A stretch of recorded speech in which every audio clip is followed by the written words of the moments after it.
राजस्थान सरकार ने जो मॉडल तैयार किया है राजस्थान में, मोदी जी का मॉडल क्या था, वो तो चुनाव जीतना अलग बात है। अगर आप गुजरात जाएंगे तो मालूम पड़ेगा कि वो मॉडल कुछ मॉडल था ही नहीं, वो मोदी जी की मार्केटिंग थी।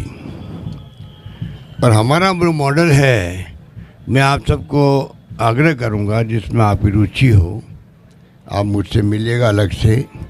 मैं आपको पूरी तरह जो फैसले हमने किए 4 साल में, वो फैसले ऐसे हैं जो हिंदुस्तान में किसी राज्य में नहीं हैं। अधिकांश फैसले हमारे हैं।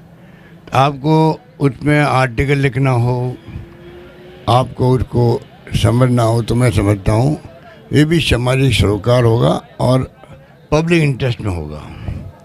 मुझे गर्व है कि हमारी सरकार ने सबके सहयोग से ऐसे फैसले किए जो खाली मैं अभी लिस्ट पढ़ के सुनाऊंगा आपको, डिटेल में नहीं जाऊँगा। डिटेल में तभी जाऊँगा तब आप मुझे कोई क्वेश्चन पूछेंगे।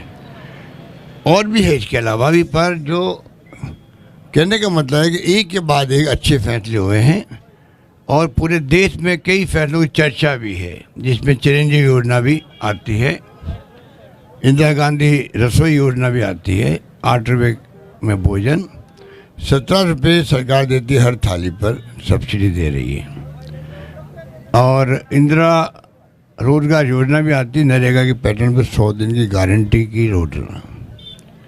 उड़ान भी आती है, जो हिंदुस्तान में कहीं नहीं है कि हर महिला को 12 नैपकिन प्रति माह सरकार दे रही है। 500 से 700 करोड़ रुपये खर्च होंगे, पर गांव में घूंघट में महिलाएं जो तड़पती है, तकलीफ आती है, इन्फेक्शन होते हैं महामारी में, उसकी कोई कल्पना नहीं कर सकता। वो मन में समझ जाती है कि बार बार इन्फेक्शन, बार बार कई मांझ बन जाती है, बच्चे पैदा नहीं होते, फिर उसका इलाज करवाओ। कई जो है कैंसर हो जाते हैं, कई बीमारी ऐसी होती है जो कि भुगतना पड़ता है। तो ये बातें संकोच में लोग बोलते नहीं हैं। मैं आह्वान करता हूँ प्रदेशवासियों को भी, आप सबको, संकोच छोड़ो पब्लिक इंटरेस्ट के अंदर। हमारी बहनें माताएं जो है वो क्यों भुगते, ये तो प्रकृति की देन है। तो उसमें हम लोगों को अब टाइम बदल गया है। एक पत्रकार मित्र ने मुझे कहा आप में से ही, साहब अब तो संकोच नहीं। मेरी बेटी मुझे कहती है, पापा जब आप आओ घर पे तो मेरे लिए नैपकिन लेके आना। कहने का मतलब कि टाइम बदल गया है, उसमें हमें भी उस रूप में बात करना है। इंग्लिश स्कूल की बात करी गई, ये इतना बड़ा प्रयोग है। मैं खुद बचपन में अंग्रेजी खिलाफ था, आंदोलन करते थे। दक्षिण में हिंदी के खिलाफ, उत्तर में अंदर अंग्रेजी खिलाफ। मैं भी कह रहा अंग्रेजी क्या काम आई। अब जब मैं सुनता हूँ जनरल रमेश जी को तो मुझे तकलीफ होती है कि मैं क्यों नहीं इंग्लिश में बात करता हूँ, क्यों नहीं बोल पाते, क्योंकि इंटरनेशनल लैंग्वेज है। और जो बच्चे आज राजीव गांधी का जो सपना था 21वीं सेंचुरी का, लोग समझ नहीं पाए कि ये कंप्यूटर ये बात करता है, ये कंप्यूटर क्या काम आ गया, नौकरी चली जाएगी बच्चों की। लोग बैलगाड़ी में बैठ के आए थे लोकसभा के अंदर कि मतलब देखिए ये प्रधानमंत्री कंप्यूटर ला रहा है, तो बैलगाड़ी में बैठ के इसलिए आए कि देखिए बेरोजगारी पैदा होगी, बेरोजगारी पैदा हो जाएगी, क्योंकि सब जो टाइपिस्ट है घर बैठ जाएंगे। अब कोई बैठा गया टाइपिस्ट घर, अब सारे कंप्यूटर सीख गए। इंफॉर्मेशन असिस्टेंट हमारे यहाँ हज़ारों लगे हुए हैं हर गांव के अंदर, वो कंप्यूटर एक्सपर्ट हैं। तो कहने का मतलब है कि ये जो उनकी सोच थी आज सत्ता में, वो जरूर है, उनकी सोच कभी प्रगतिशील नहीं रही है, प्रोग्रेसिव नहीं रही है। वो रिएक्शनरी लोग रहे हैं। बीजेपी जनसंघ वाले रिएक्शनरी रहे हैं, प्रो अमेरिकन रहे, वो ये लोग थे। ये तो ठीक है, समय के साथ साथ में धर्म के नाम पे सत्ता में आ गए हैं। धर्म के नाम पर सत्ता माना एक अलग बात है, पर लोकतंत्र के आधार पर जो नीति है, जो कार्यक्रम, जो सिद्धांत होते हैं, उसके आधार पर राजनीति करना दूसरी बात जो होनी चाहिए देश के अंदर। और राहुल गांधी जी के लिए चाहते हैं कि लोकतंत्र में प्रिंसिपल, पॉलिसी, प्रोग्राम आधार बनाओ, संविधान की रक्षा करो और राजनीति करो। उसमें नॉन वायलेंस भी आता है, सबको समान अधिकार भी आता है। एक एक शब्द की व्याख्या वो करते कई बार मीटिंगों के अंदर, इतनी जानकारी वो रखते हैं। तो कहने का मतलब है कि देश चलता है संविधान पर और लोकतंत्र उसका एक बहुत बड़ा उसका भावना है, भाव है, उसी में चलना चाहिए। तब हम लोग सब सुरक्षित रहेंगे और गरीब आदमी का मान सम्मान रहेगा, क्यों गरीब आदमी के जाके पैरों का हाथ लगाना पड़ता है हम लोगों को, चाहे प्रधानमंत्री हो, मुख्यमंत्री हो, मंत्री, एमएलए, एमपी कोई हो। आशीर्वाद देना भाई आप मेरे, चुनाव आ गया, ये जो कहते हैं उससे उसका सम्मान बढ़ता है। लोकतंत्र कमज़ोर हो जाएगा तो आप सोचो क्या होगा। लोग कहते हैं कि 2024 के बाद चुनाव भी होंगे कि नहीं होंगे। यू जस्ट इमेजिन, अगर कुछ लोग ये कहते हैं कि लोग 2024 के बाद में चुनाव करवाएंगे नहीं करवाएंगे मोदी जी, ये मैं बहुत महत्वपूर्ण बात आपको कह रहा हूँ। ऐसा अगर माहौल भी है, हो सकते चुनाव होते रहेंगे बाद में भी, और मुझे विश्वास है कि देश की जनता कभी भी स्वीकार नहीं करेगी। लोकतंत्र आधारित देश चलता है, 75 साल से चलता रहेगा। उसी से मोदी जी का मान सम्मान दुनिया के मुल्क में होता है। मैंने कहा एक मीटिंग के अंदर मोदी जी की उपस्थिति के अंदर, मोदी जी आप जब दुनिया में जाते हो आपका सम्मान क्यों होता है? गांधी के देश के आप आए हो, जाए हो, वहाँ 70 साल लोकतंत्र कायम है, इसलिए आपका सम्मान होता है। तो कहने का मतलब कि जो माहौल बन गया देश के तनाव का, हिंसा का, बहुत खतरनाक माहौल है। इसलिए राहुल गांधी जी की यात्रा चल पड़ी, महंगाई को लेके और बेरोजगारी को लेके, सब इशू को लेके। हमने भी जो ये स्कीम लाए, चिरंजीवी योजना, ये महंगाई के वक्त में ये स्कीमें वरदान साबित हो रही है लोगों के लिए। चाहे वो आपका उड़ान हो, इंदिरा रसोई हो, शहरी रोजगार योजना हो इंदिरा गांधी जी के नाम से, किसानों के कर्ज माफ़, किसानों कर्ज माफ़ तो हमने की ही है, पर किसानों के जो हमने 1000 रुपये प्रति माह दे रहे सम्मान पेंशन, उससे 8 लाख किसानों का बिल जीरो हो गया है। उपभोक्ताओं में हमने 50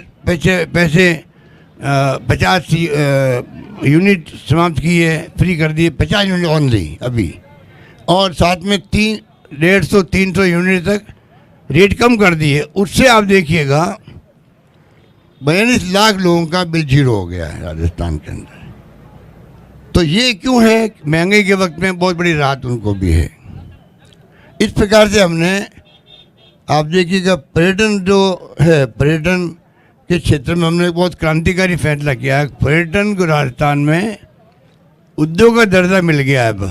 और मुझे कहते घर है 85 में, जब मैं मंत्री था केंद्र में, पर्यटन मंत्री था और सिविल एविएशन था मेरे पास, तब मैं मांग किया करता था कि राज्यों में टूरिज्म को इंडस्ट्री का दर्जा दो। और आज आप कल्पना करें 35 साल हो गए होंगे, आज मेरी कलम से राजस्थान के अंदर पर्यटन को उद्योग का दर्जा मिल रहा है। ये बहुत क्रांतिकारी कदम है। ये आप और हमसे ज़्यादा टूरिज्म सेक्टर जो है, tour operator, travel agent, hoteliers, उनका कल्याण हो गया है। एक होटल को 15-20 लाख का फायदा प्रति माह हुआ है। कोरोना के बाद में जो हमने छूट दी है, तो राजस्थान में टूरिज्म की संभावना बहुत बढ़ गई अब आगे। और टूरिज्म पे आप जानते हो कि जो रेवेन्यू होती है, कई मुल्कों की तो इकोनॉमी पूरी टूरिज्म पे चलती है। रमेश जी मेरा ख्याल है मेरे को सपोर्ट करेंगे। तो आप सोच सकते हो कि राजस्थान वो सरकार बन गई है जहाँ पर टूरिज्म को इंडस्ट्री का दर्जा दे दिया गया है। ये हो गया। एमएसएमई की सरकार बनते ही हमने एक्ट बना दिया है असेंबली के अंदर। पहले 3 साल, अब हमने 5 साल कर दिए। 5 साल तक छोटे उद्योगों को, माइक्रो मीडियम वालों को सरकार के पास आने की जरूरत नहीं रहेगी। तमाम कन्वर्जन ज़मीनों के हों, बिजली का कनेक्शन लेना हो, बैंक को लोन लेना हो, सतही मिलेगा उनको, सरकार के चक्कर लगाने की जरूरत नहीं पड़ेगा। ये हमने असेंबली में बिल पास भी कर दिया, इसका भी कर दिया, बिल पास कर दिया। अभी हमने सुविधा कर्मी जो लगे हुए हर राज्य के अंदर, इशू बना हुआ बड़ा, 1,10,000 सुविधा कर्मियों को कॉन्ट्रेक्चुअल सर्विस रूल्स बना दिए हमने कि 5 साल से जो काम करेगा उसको परमानेंट कर देंगे। क्योंकि उसमें आरक्षण का प्रावधान होता है। जहाँ आरक्षण प्रावधान नहीं किया हुआ है वो ज़िंदगी में कभी परमानेंट नहीं हो पाएंगे। इसलिए हमने ये रास्ता निकाला जिससे कि अब हम उनको जैसे जैसे जगह खाली होगी हम परमानेंट करते जाएंगे।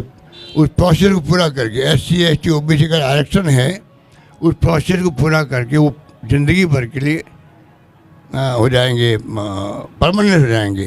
परमानेंट होना उनके लिए तो ज़िंदगी आप समझते हो तो क्या स्थिति बनती है आप जानते हो। अनुपति योजना वाले बच्चे मिले तो राहुल जी से अभी 15,000 बच्चों को हम दिला रहे हैं, हम लोग कोचिंग करवा रहे हैं 15,000 बच्चों को फ्री। 1 लाख 1.5 लाख लगती फीस उनकी सालाना, सब सरकार भर रही है। 40,000 रुपये हॉस्टल का खाना पीने का सरकार दे रही है उनको। सारे बच्चों ने बताया राहुल जी को किस प्रकार से हमें इस योजना का फ़ायदा मिला है। कोरोना के अंदर जो काम किया हमने, उनके जहाँ कैजुअलिटी हुई है उनके पत्नी को, उनके बच्चे जो अनाथ हो गए उनको 1 लाख रुपए एक मुश्त, 5 लाख का FDR और 2,500 रुपये प्रति माह। किसी राज्य में नहीं होगा जो हमने पैकेज दिया उन लोगों को। उस पत्नी को भी इसी प्रकार का पैकेज दिया है। 6 लाख बच्चे राजस्थान में जो अनाथ हो गए हैं, 6 लाख बच्चे, उनको 2,500 रुपये प्रति माह दे रहे हैं कि वो अपने दादा दादी नाना नानी के पास रहे, या कोई दूर का रिश्तेदार भी है वहाँ भी रहे तो उनको ये पैकेज मिलेगा, जिससे कि वो परिवार जो उससे बाहर नहीं पड़े और बच्चे का लालन पालन ढंग से हो सके। उनको ये फील नहीं हो कि मैं अनाथ हूँ इसलिए मेरा कोई देखभाल नहीं कर रहा है। ऐसे ऐसे क्रांतिकारी कदम हमने उठाए हैं। और इस पिछली बार मैंने किसानों के लिए समर्पित बजट, हाँ पिछली बार बजट राजस्थान का किसानों के लिए अलग आया था, पेश हुआ था। इस बार मैंने आह्वान कर रखा है युवाओं के लिए, छात्रों के लिए और बच्चों के लिए। उसकी थीम जो बजट की होगी वो उस पर हावी रहेगी बजट पर। और मैंने ऑलरेडी युवाओं का आह्वान कर रखा है, विज्ञापन दिया। मुझे खुशी है कि 70,000 लोगों ने, राजस्थान वासियों ने सुझाव ऑनलाइन भेज दिए हम लोगों को। तो उसको हम लोग चेक कर रहे हैं कैसे उनको हम उसका जो सारांश है उनको काम ले सकें। इस प्रकार मैंने कहा आपको कि सरकार ने कोई कमी रखी नहीं। और लास्ट में जो ERCP है, राहुल गांधी जी जो बोले हैं कल रात को, परसों रात को ERCP पे प्रधानमंत्री जी का वादा किया हुआ बैकआउट सरकार हो रही भारत सरकार। 2 बार उन्होंने खुद ने एक्सप्लेन किया पूरी योजना को, अजमेर में और जयपुर में। वसुंधरा राजे की योजना बनाई गई, हमारी योजना नहीं बनाई गई, उस वक्त में बनाई गई थी। हमारा कर्तव्य की सरकार बदल गई तो वसुंधरा जी ने हमारे साथ अन्याय किया था। रिफाइनरी जो सोनिया गांधी जी ने, वीरप्पा मोदी जी ने शिलान्यास कर दिया था 55 के अंदर, उन्होंने 5 साल लटकाए रखा और बंद कर दिया। कीमत बढ़ गई है 40,000 करोड़ से 70,000 करोड़ बढ़ गई कीमत, बताइए आप रिफाइनरी की। ये पब्लिक इंटरेस्ट में नहीं, सरकार बदलती है, हम लोग पिछली सरकार ने किया इसलिए हमें श्रेय नहीं मिलेगा, इसलिए उसको बंद कर दो, हम ये काम नहीं करते। इसीलिए मैंने वसुंधरा योजना को कायम रखा, चालू रखा है। वो योजना करीब 40,000 करोड़ की है, वो भी योजना, वो हमारा काम जारी है। मिस्टर शेखावत जो राजस्थान के मंत्री है, जल संसाधन मंत्री, उनको हमने बार बार कहा कि आप काहे के राजस्थान के मंत्री हो भाई, पानी के मंत्री, आप एक योजना को 25 MP राजस्थान में BJP के हैं, 25 के 25, क्या एक योजना को आप राष्ट्रीय परियोजना घोषित नहीं करवा सकते हो? प्रधानमंत्री के मुंह से निकला हुआ है। हमने पूरे मीडिया को, इनमें आप मेरे कई लोग बैठे हैं, हमने पूरा मीडिया में दिखाया उनकी वॉइस को, और नहीं वॉइस को नहीं, उनके रिकॉर्डिंग को दिखाया है क्या सब काम ले रहे हैं प्रधानमंत्री जी। अजमेर में, जयपुर में चुनाव के वक्त में 13 जिलों के नाम ले रहे हैं, सकारात्मक हम फैसला करेंगे। और हमारी लोकप्रिय मुख्यमंत्री वसुंधरा जी ने प्रस्ताव भेजा है, सब बोले वो। अब सरकार 16 योजनाएं, परियोजनाएं देश के अंदर राष्ट्रीय परियोजना है। एक परियोजना राजस्थान की जो है 13 जिले के पीने के पानी का संकट है, सिंचाई 2 लाख हेक्टेयर होगी। ये काम ऐसे होते हैं जो उनका योजना है, मैं आगे बढ़ाना चाहता हूँ और मैं इंतज़ार नहीं करता हूँ, क्योंकि कई बार टाइम लगता है सरकार के अंदर। तो मैंने 9,500 करोड़ रुपये प्रोविज़न कर दिया योजना के लिए। तो वहाँ से लेटर आता कि आप बंद कर दीजिए। मैंने कहा आप होते कौन है कहने वाले बंद करने की बात? राज्य का विषय है पानी का, आप कैसे मना कर सकते हो? आप पैसा नहीं दोगे तो हम पूरी करेंगे इसको, टाइम ज़्यादा लगेगा इसका, और इसका कीमत बढ़ जाएगी, रिफाइनरी बढ़ी, पर पानी तो मिले लोगों को। कम से कम जयपुर भी उसमें आता है, अजमेर भी आता है, अलवर भी आता है, दौसा भी आता है, सवाई माधोपुर भी आता है, जहाँ हम बैठे हुए हैं, पूरा आपका क्षेत्र आता है। और आप उसको टोंक भी आता है। आप बताइए मुझे, ये जो भारत सरकार की अप्रोच है, कल मंत्री जी ने कोई प्रेस वालों से बातचीत करी है, जैसे राहुल गांधी बोले यहाँ पर, वो घबरा गए कि जो जिले यात्रा में हैं वो सब जिले वही हैं जो परियोजना वाले ERCP जिले हैं। घबरा गए, कल फिर कन्फ्यूजन पैदा किया है। हम तैयार हैं 90% देने के लिए राष्ट्रीय परियोजना। इसको आपको 75% का फॉर्मूला जो पहले से बोलते आ रहे हैं वो एक साल से, उसको वापस रिपीट किया। इसका मतलब है कि वो फिर जनता को गुमराह कर रहे हैं। वो योजना लागू नहीं करेंगी, खाली वो, क्योंकि 13 जिलों में यात्रा चल रही है, उसके इफेक्ट को कम करने के लिए एक इशू नहीं बने हमारे खिलाफ में मंत्री जी ने और एक तुला छोड़ दिया है कि 75% कैपेसिटी की बात करो 7 के अंदर, जो कि संभव नहीं हो पा रही है, उनको मालूम है। ERCP का मुद्दा इतना बड़ा है, ये पूरे 13 जिले में साफ हो जाएंगे लोग चुनाव के अंदर भी। प्रधानमंत्री जी पचपदरा आने लगे थे वापस, तो मैंने विरोध किया उस वक्त में, भाई आप 5 साल तो योजना को बंद रखिए, अब आप क्यों आ रहे हो? क्योंकि मंत्र पढ़े जा चुके हैं एक बार, मंत्र 2 बार नहीं पढ़े जाते हैं। मैंने कहा वीरप्पा मोदी जी ने, सोनिया गांधी जी ने सबने मंत्र पढ़ दी वहाँ पर, तो क्या किया मालूम आपको?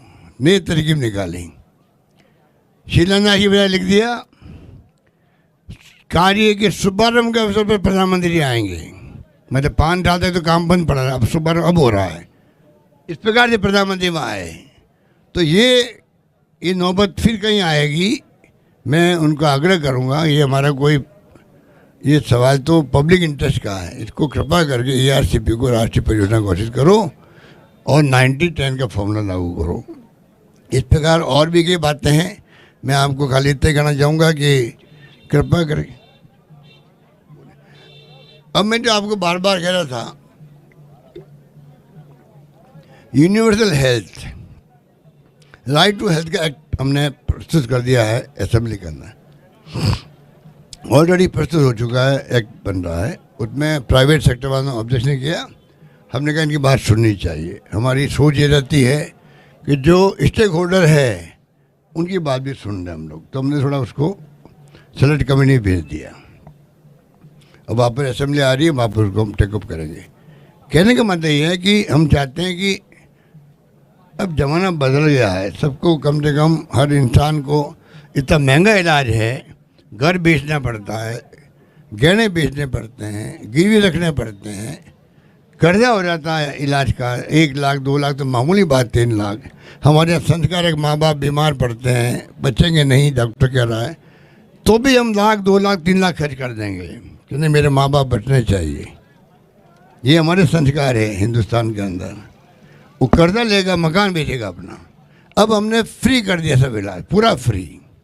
हिंदुस्तान के इतिहास में पहली बार हुआ है, हिंदुस्तान में किसी राज्य में नहीं है 10 लाख का बीमा, और 10 लाख के अलावा ऑर्गन ट्रांसप्लांट फ्री है। जो मैं बार बार बोलता हूँ समझाने के लिए, जिससे कि गरीब आदमी तक बात पहुँचे, मेरी आवाज़ हर घर में पहुँचे राजस्थान के अंदर। ये मैं चाहता हूँ कि organ transplant, kidney transplant, liver transplant, heart transplant, bone marrow transplant, cochlear transplant सब फ्री है। 15 लाख लगेगा, पैकेज अलग बना दिया उसके लिए। सरकारी अस्पताल में पूरा फ्री हो जाएगा।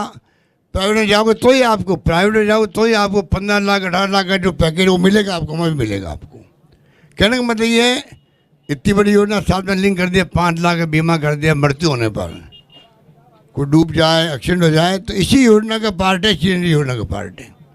देश में नहीं, दुनिया में कहीं ऐसी स्कीम नहीं है। हमें गर्व होना चाहिए राजस्थान वासियों को, मीडिया को गर्व होना चाहिए, इतनी शानदार योजना की शुरुआत राजस्थान से हो रही। अब हम प्रधानमंत्री से मांग करते हैं, हमारे जो 5 प्रोग्राम हैं ऐसे, उनको आप पूरे देश में लागू करवाओ। और एक और पॉइंट लास्ट में, पेंशन के लिए आपको आश्चर्य होगा, पेंशन 200 रुपये केंद्र सरकार देती है और कैप लगाती है कि राजस्थान में, मान लो एग्जाम्पल दे रहा हूँ, हम 1 करोड़ लोगों को देते हैं पेंशन, मान लो, मुझे एग्जैक्ट फिगर याद नहीं, तो 15 लाख को 20 लाख को तक मिलेगी आपको, 200 रुपये देंगे हम आपको राज्य में 15 लाख या 20 लाख जो भी कैप है वो देंगे, हम आपको सिर्फ 200 रुपये देंगे, बाकी आप दो। और कैप है साथ में, ये भी नहीं कि पूरा 1 करोड़ लोगों को हम ही 200 रुपये देंगे। और कई सालों से 15-20 साल से होगा मेरे ख्याल से। मैं पहली बार मुख्यमंत्री था 24 साल पहले, तब भी 200 रुपये थे। तो मेरा कहने का मतलब अब टाइम बदल गया, आप पॉलिसी बनाओ पूरे कंट्री में बुजुर्गों के लिए, जिसमें लेबर भी आता है, मजदूर भी, जो बेचारा काम करता है, जब सही साथ देना बंद कर देता बुढ़ापे के अंदर, बाद में काम नहीं कर सकता वो भी उसमें आएगा। विधवाएं आएगी, निःसज्जन आएंगे, तमाम लोगों को भारत सरकार को चाहिए पूरे देश में पॉलिसी बने एक सी, कम से कम 2000, 3000, 5000 जो भी दे सको, एक पॉलिसी के अंतर्गत फैसला करें, जिससे कि आदमी अभी 500 रुपये में देते हैं, 750 देते हैं, 80 साल का हो तो 1500 देते हैं।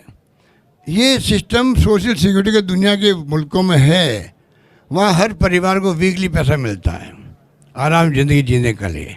हमने कहा था कोरोना में कोई भूखा नहीं सोए, और मुझे गर्व है कि प्रदेशवासी ने उस बात को निभाया, आपस में किसी को नहीं भूखा सोने दिया। अभी आपने सुना होगा जो मेरे वर्ड थे भूखा नहीं सोए, वही वर्ड काम लिए सुप्रीम कोर्ट ने काम लिए परसों या 5-7 दिन पहले, कोई भूखा नहीं सोए, ये भारत सरकार को कहा है ये व्यवस्था करो। तो आप बता दीजिए मुझे, भूखा नहीं सोए तो कैसे भूखा नहीं सोएगा, जब उसके हर परिवार को पेंशन मिलेगी। वीकली मत दो, फोर्टनाइटली दो या मंथली दे दो हमारी तरह, पर एक पॉलिसी भारत सरकार की बननी चाहिए।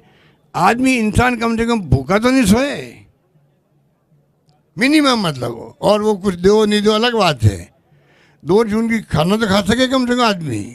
तो ये जो क्रांतिकारी फैसले करे भारत सरकार, तब जाके देश के लोगों को लगेगा भारत सरकार ने फैसला किया।